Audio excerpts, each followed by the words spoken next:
Madam మీ పేరేంటి? మేకల మిరియమ్మ అండి. మీరు ఎక్కడి నుంచి మాట్లాడుతున్నారు? కోరుకొండ మండలం గాడాల. మేడం మీకు సంక్షేమ పథకాలు ఏమేమి వచ్చాయి?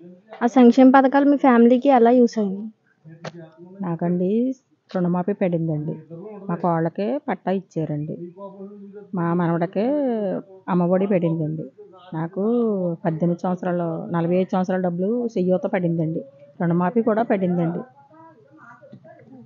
మేడం రీసెంట్గా ఒక సర్వేలో ఎక్కువ శాతం ఓట్లు మహిళల నుండే వెళ్తున్నాయి వైఎస్ఆర్సీపీ పార్టీకి అని తెలిసింది. అంటే ఎక్కువ మహిళల నుండే ఎక్కువ ఓట్స్ వెళ్తున్నాయని ఎందుకు అనుకుంటున్నారు?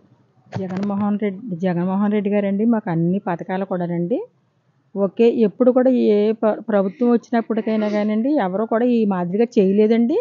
ఈ మహానుభావుడు చేశాడండి. అది మేము చూడగలిగామండి. ఇంతవరకు ఇంత వయసు వచ్చినప్పటికైనా కానివ్వండి మాకు ఎప్పుడు కూడా అండి నేను నా వయసులోనండి ఎప్పుడు నేను చూడలేదండి ఈ పథకాలు అయితేనండి. ఇప్పుడు అయితే అండి ఈ పథకాలన్నీ కూడానండి మేము చూడగలుగుతున్నామండి, తీసుకోగలుగుతున్నామండి, అవి మేము వాడుకుంటున్నామండి, అభివృద్ధి పొందుతున్నామండి. నెక్స్ట్ ఎలక్షన్స్లో మీరు ఏ పార్టీకి ఓట్ వేయాలనుకుంటున్నారు?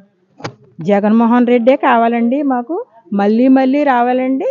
జక్కంపూడి రాజా గారే కావాలండి మాకు. ఆ మహానుభావుడు అండి ప్రతి ఇంటికి గడప గడపకి వచ్చండి మాకు మా పద్ధతి ఏంటండి కొనుక్కునండి మాకు ప్రతి ఒక్క విషయంలో కూడా అండి ఆదుకునండి మమ్మల్ని ప్రతి పని కూడా ముందుకు ఉండి నడిపిస్తున్నారండి. ఆయనే మాకు కావాలండి. జై జగన్, జై జక్కంపూడి.